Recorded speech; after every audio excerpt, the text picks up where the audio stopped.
tietoja hanke ja nyt kansalaiset osoittavat mieltään tätä vastaan. Helsinkiläisten ja vantaalaisten verorahoilla ostetaan sellainen voimala, joka tuottaa 3-4 kertaa kalliimpaa sähköä kuin mitä markkinoilta saa. Ydinvoimaan! Pyhäjoelle! Ei ydinvoimaa! Mihinkään!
syytä kiittää ympäristöministeriltä erittäin kriittisestä periaatepäätöslausunnosta.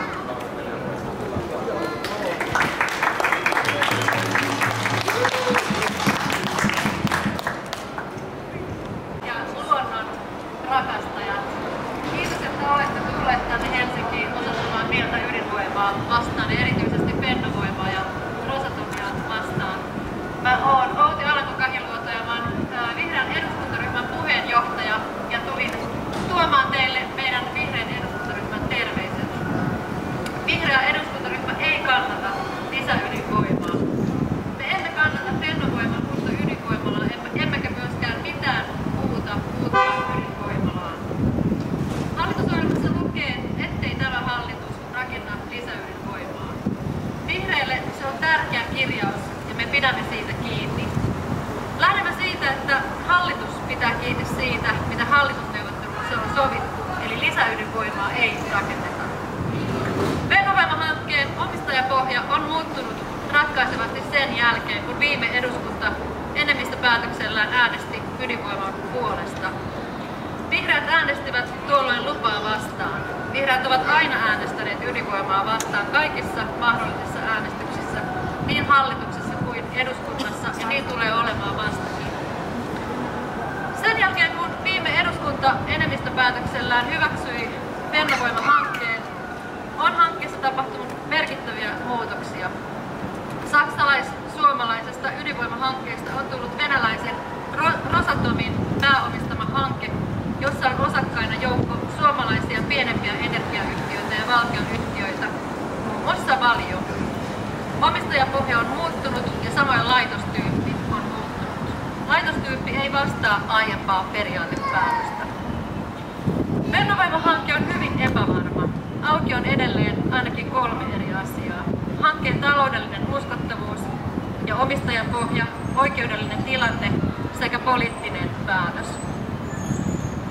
Vihreät lähtevät siitä, että oikeudellisesta näkökulmasta Fennovoiman hanke on kokonaan uusi ja tarvitsisi uuden periaateluvan. Hallitusohjelmassa kuitenkin sanotaan, että lisäydinvoimaa ei rakenneta. Laki ei tunne periaatepäätöksen täydennystä, joten lupa pitäisi käsitellä uudelleen.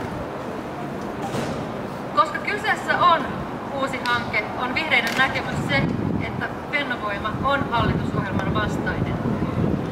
Suuri saavutus vihreille hallitusneuvotteluissa oli se, että Suomi jatkossa laittaa panoksensa kotimaisten uusiutuvien energiamuotojen ja energiatehokkuuden edistämiseen ulkomaisen ydinvoiman sijaan.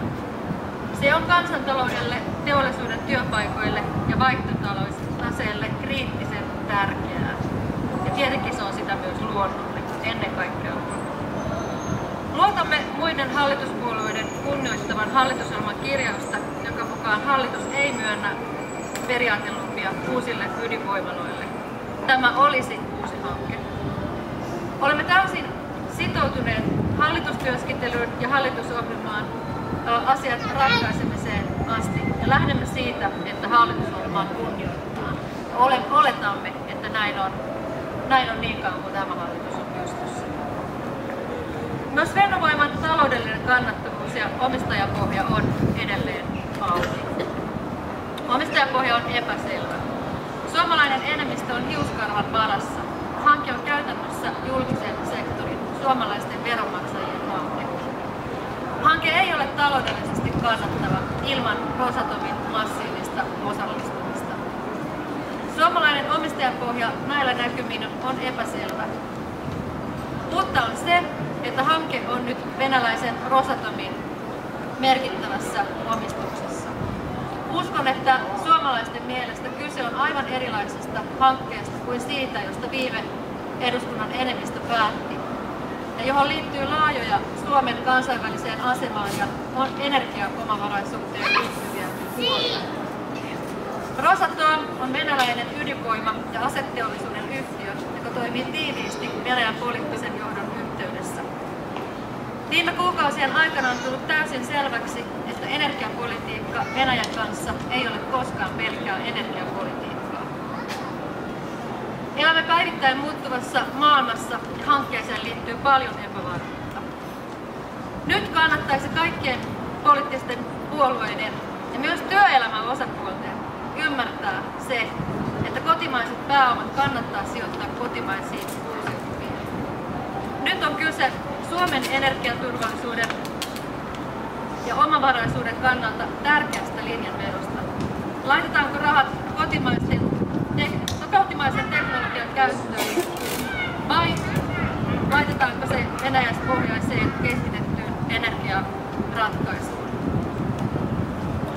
Hyvät mielenosoittajat, hyvät Pro-Hanhikivi ry:n edustajat. Vihreän eduskuntaryhmän puolesta haluan kiittää teitä siitä, että olette tulleet osoittamaan mieltä ja olette tulleet puolustamaan luonnonarvoiltaan ainutlaatuista Hanhikiven niemeä Fennovoiman ja Rosatomin ydinvoimahanketta vastaan. Hanhikiven alue on luontoarvoiltaan omaa luokkaansa uhanalaisten luontotyyppien monipuolisuudessa. Vihreiden mielestä hallituksen ja Suomen eduskunnan ei tule viedä eteenpäin Fennovoiman ja Rosatomin ydinvoimahanketta, joka toteutuessaan tuhoaisi Hanhikiven korvaamattoman luontoalueen. Ja lisäksi edustaa vastuullista ilmastopolitiikkaa ja vanhentunutta energiantuotantoa. Hyvät mielenosoittajat, kiitos teille, että tuette vihreitä ydinvoiman vastaisessa työssämme, kuin myös työssämme kestävän ilmastopolitiikan ja luontoarvojen puolesta. Ja toivotan teille ja meille kaikille voimia ja kestävyyttä näissä ponnisteluissa. Kiitos. Toimintaa, joka on ollut mukana erinäisissä kampanjoissa, joilla on vastustettu ydinvoimaa, uraanikaivoksia. Fennovoima tuo teollisuustyöpaikkoja. Venäjälle! Oi kuinka rohkea setä. Se on huolissaan Suomen työllisyydestä.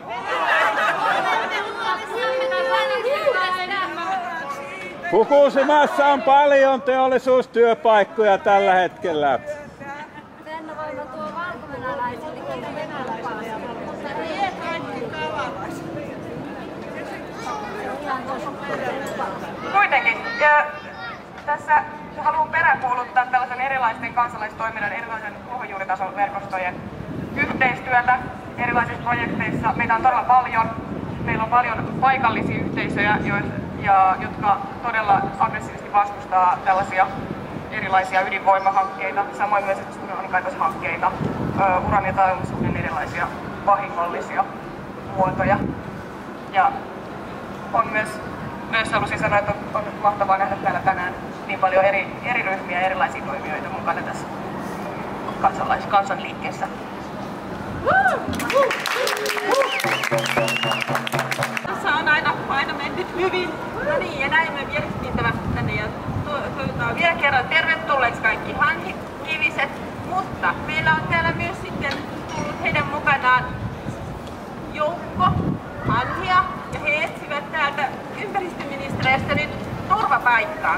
Ja mehän nyt jätämme heidät, koska he ovat ihan yhtä tärkeitä kuin me ihmisetkin, niin tähän nyt sitten tähän ympäristöministeriölle, koska kukaan ei nyt ehtinyt tulemaan näin lauantaina meitä vastaan.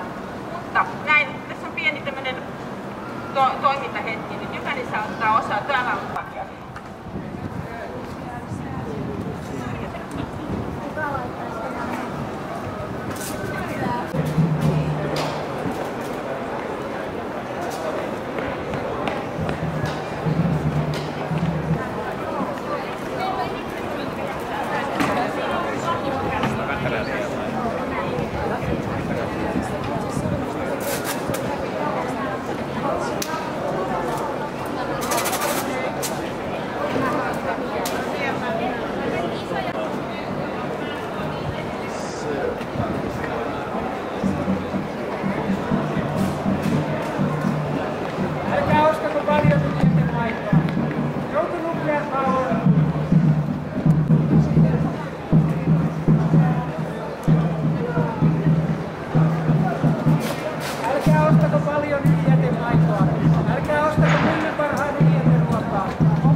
Pyhäjoelle suunniteltua Hanhikivi ydinvoimalaa vastaan. Tänne on saapunut Pro Hanhikivi Pyhäjoelta. Kuulutteko oikeesti? Kuuletteko mitään? Kuka kuulee? Käsi ylös. Okei, hyvä. Joo. Eli Pyhäjoelta on saapunut Pro Hanhikivi-liike ja täällä on myös paikallisia liikkeitä, jotka vastustavat tätä kannattamatonta ja järjetöntä ydinvoimala-hanketta. Ja tässä hankkeessa on sijoittajina muun muassa Valio ja Myllyn Paras sekä suomalaisia kuntia, kuten Helsinki ja Vantaa, Vantaan Energia-nimisessä yhtiössä. Helsinki ja Vantaa laittavat ehkä 300 miljoonaa euroa tähän hankkeeseen. Ja siitä ei päätetä Helsingin valtuustossa, eikä siitä päätetä Vantaan valtuustossa. Ja onko tämä jotain demokratiaa? Ja miksei siitä päätetä, koska tämä hanke on täysin kannattamaton. Turun kaupungissa kerrottiin, että tämän ydinsähkö pitäisi maksaa 82 € megawattitunti, jotta se kannattaisi. Ja Fennovoimahan lupaa sitä 50 ja markkinaennuste on 24 €. Otetaan seuraavaksi täältä sitten Hanhikiven edustaja Elena Maijala, joka tulee kertomaan, että miten ne asiat on Pyhäjoella. Ole hyvä. Kiitoksia. Ja tervetuloa kaikille tänne paikan päälle kuulemaan, mitä tämän Pyhäjoki-keissin ympärillä tapahtuu. Olen siis Elena Maijala, Pyhäjokinen Paralainen kylästä, Hanhikivi-yhdistyksen puheenjohtaja. Ja olen ystävieni muutamien jäsentemme kanssa tuomassa terveisiä Pyhäjoelta.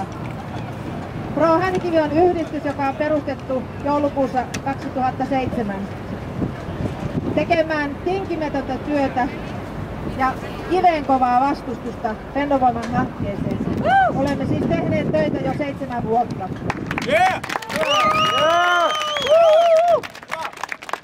Esimerkkinä tästä työstä on vaikkapa eilen jätetyt periaatepäätöslausunnot, joiden vuoksi joudumme tinkimään perhe-elämästä, työstä ja kaikesta muusta vapaa-ajasta. Olemme tämänkaltaisia asiakirjoja joutuneet tekemään kymmenittäin, jopa satoja kiloja. Eilen siis päättyi Fennovoiman hankkeen periaatepäätöskuuleminen. Kyseessä on periaatepäätöksen täydennys, joka on juridisesti hyvin arveluttava menettely, mutta jonka työ- ja elinkeinoministeriö on kuitenkin ottanut käsittelyyn. Periaatepäätös valtioneuvoston esityksen jälkeen joko hyväksytään tai hylätään. Sitä ei voi muuttaa. Sitä ei voi edes täydentää. Kuitenkin työ- ja elinkeinoministeriön virkamiehet ministeri Vapaavuoren johdolla ajavat asiassa Fennovoiman oikeusturvaa. Se kyllä pyritään varmistamaan, vaikka se polkisi kansalaisten oikeuksia vastaan.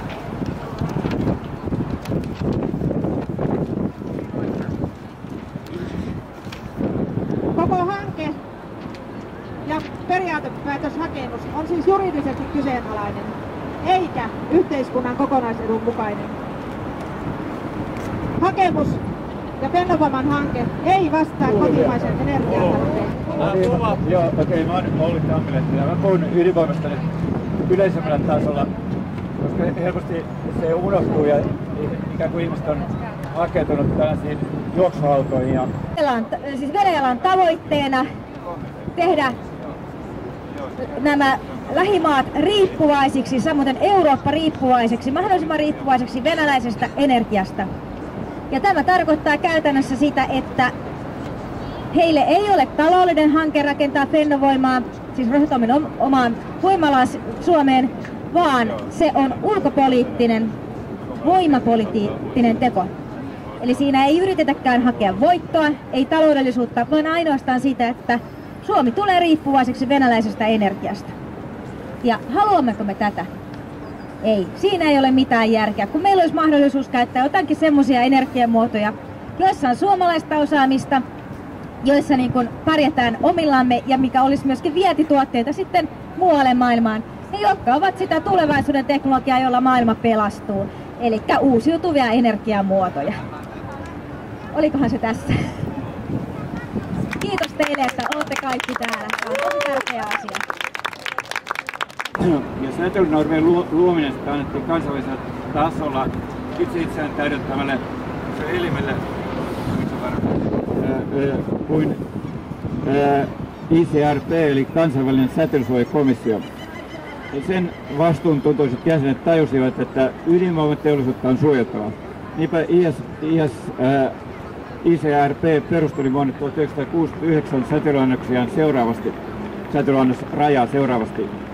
Komissio uskoo, että tämä taso turvaa kohtuullisen toimintavapauden ydinvoimaohjelmien laajentamiselle näköpiirissä olevassa tulevaisuudessa. Siis turvaa ohjelmat, ei ihmisten terveyttä. Tässä ydinvoimalan onnettomuuksien terveydellisen seuraamisen koskevan tiedon tuottaminen ja normittaminen annettiin IAEAlle eli kansainväliselle atomienergiajärjestölle. Tämän järjestön toinen päätehtävä on tunnetusti ydinvoiman käytön edistäminen. Niinpä siis tämä IAEA on luonut sellaisen dogmijärjestelmän, jonka mukaan suuretkin säteilypäästöt voivat aiheuttaa vain muutamia sairauksia, siis muutamia sairaustyyppejä, ja useimmat niistäkin vasta pitkään kuluttua. Niinpä esimerkiksi suuri osa riippumattomien tutkijoiden havaitsemista Tsernobylin onnettomuuden vaikutuksista on voitu suorilta kädeltä sanoa, että ne on mahdottomia. Ja sitten olennaista on, että IAEA hallitsee myös maailman terveysjärjestöä, nimittäin IAEA ja maailman terveysjärjestö on tehnyt vuodelta 1959 sopimuksen, jonka mukaan WHO ei itsenäisesti lausu eikä tutki niin kuin ydinvoiman vaaroja, vaan se konsultoi aina tätä atomienergiajärjestöä, joka siis tehtävänä on edistää ydinvoiman käyttöä. Ja tämä IAEA käytössä määrittelee normit, joiden puitteissa kansalliset säteilyturvakeskukset toimivat. Ja säteilyturvakeskusten henkilökunnan uraan kuuluu usein toimintaa IAEA:ssa ja ydinvoimalayhtiössä. Lähes kaikki ydinvoimala-alan työntekijät ovat oikeastaan samaa yhtenäisen dogmijärjestelmän omaksunutta keskenään seurustelevaa seurakuntaa. Ja tätä tilannetta kuvaa hyvin tämä Jukka Laaksonen. Ennen kuin hänestä tuli säteilyturvakeskuksen pääjohtaja, hän työskenteli IAEA:ssa ja USA:n ydinturvakomissiossa, joka on AEC tai atomenergiakomission seuraaja. Ja vuonna 2012, niin kuin tunnetaan, hänestä tuli Rosatomin vientiosaston varajohtaja. No jotkut tutkijat kuitenkin ajattelevat, että tiedemies voi säteilyalallakin toimia niin kuin he parhaaksi näkee.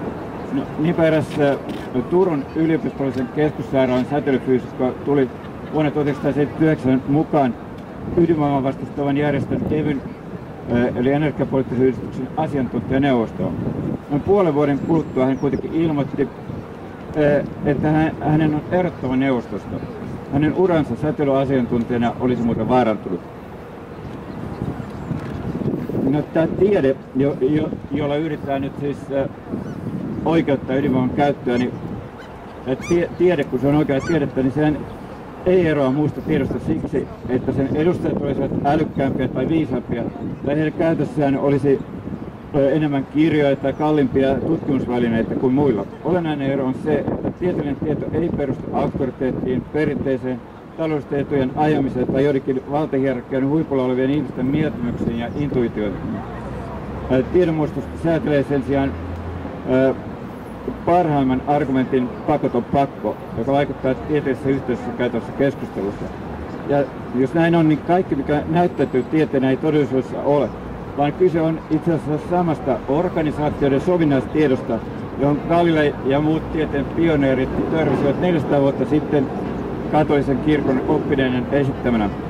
Argumentti paremmuuden sijasta ratkaisee sen sopivuus valtajärjestelmän etuihin. Ja kun taloudelliset ja sotilaiset intressit jonkin teknologian vaarattomuususkon levittämiseen ovat valtavat, tiede korruptoituu lähes välttämättä. Ja silloin tiedeyhteisö tarvitsee silloin tuekseen ydinvoimavastaisen liikkeen kaltaisia kansalaisliikkeitä, jotka helpottavat toisen ajattelijan tutkijoiden asemaa. Ja näiden liikkeet voi auttaa nostamaan tämän kuuluisan tieteen soihdun ylös voitontavoittelun ja valtakamppailun suosta. Kiitos. Kiitos. Ja tämä on asia, johon pitäisi niinku, kansalaistoimin ilmeisesti, koska muutenhan täällä ei mitään tapahdu. Kiitoksia Hanhikivelle, Pro-Hanhikivelle, kaikille osallistujille ja Turvalle ja Rorille ja NRPlle ja kaikille. Kiitos.